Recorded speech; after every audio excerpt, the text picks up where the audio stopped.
Dune Prophecy Episode 5 uncovers truths in the road to the finale. The fifth episode of Dune Prophecy is now streaming on Max Malaysia. Check out my breakdown of Dune Prophecy Episode 1, Episode 2, and Episode 3 here. And Episode 4 here.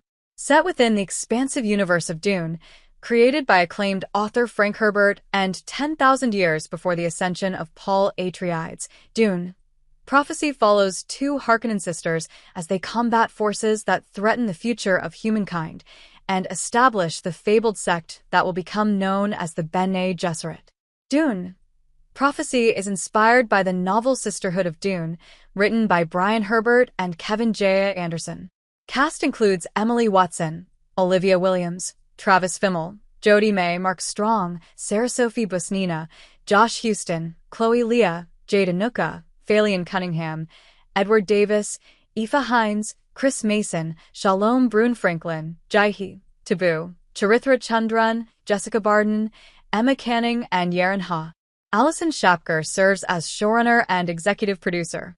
Diane Adamujan co-developed the series and serves as executive producer. Anna Forster executive produced and directed multiple episodes, including the first. At the time of writing, Denis Villeneuve's Dune Part 2 has grossed a whopping $714.44 million globally. In the meantime, check out our glowing review of Dune Part 2 by heading over here. In the Dune universe, Bashar was a military rank of the Sardaukar comparable to the Old Earth rank of Colonel. These Sardaukar look different from the ones in the Dune movies, which take place 10,000 years in the future. He's an illegitimate son of the Emperor, since he's not the son of Empress Natalia. This means that Princess Inez is the sole legitimate heir to the Lion Throne. That's the name of the throne of the Emperor in the Dune universe, similar to how it's called the Iron Throne in the Game of Thrones universe. Sister Francesca is there to convince the Emperor to give a bigger position to their son, Constantine.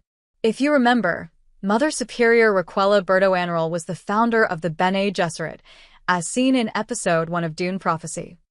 Unlocking genetic memory via the process of the agony will sometimes result in this or the person going mad because they have access to the memories and personalities of their ancestors. According to Raquella, the nightmares and deaths caused by Desmond Hart involve a genetically modified airborne RNA retrovirus.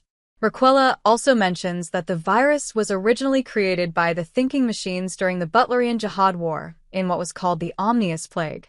That's interesting because Omnius is mentioned. Omnius was the AI leader of the thinking machines during the Butlerian Jihad. So, the truth is that it was never magic or mysticism, just technology behind it all. For doing this, the Emperor promotes Constantine to the commander of the Imperial fleet, which will be heading to Arrakis to maintain control of the planet and spice. Tula uses the Bene Gesserit's genetic library to determine Desmond Hart's lineage, and it's revealed that Desmond Hart has both Atreides and Harkonnen blood.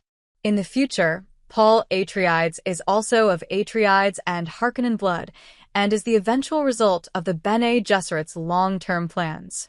In a later scene, Desmond reveals that his mother was a sister of the Bene Gesserit who abandoned him on Arrakis. This is why he wants revenge against the Bene Gesserit. So, was Desmond Hart planned or an accidental mistake? We don't know yet. The episode ends with Empress Natalia joining forces with Desmond Hart to take down the Bene Gesserit.